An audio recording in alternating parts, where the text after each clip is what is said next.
sida powder. This one, I look it. Atsa. Na, malapit nang maluto ang beef curry. Grabe, pang sangbong barangay yata ito. Niluto nila.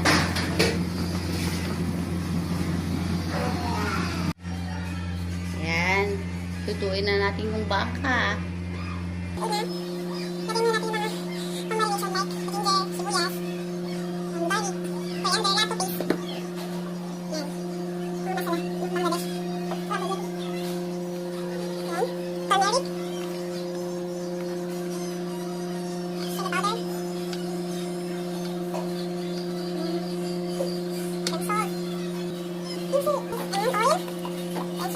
Halo-haluin. Then mix it. Marinate muna natin.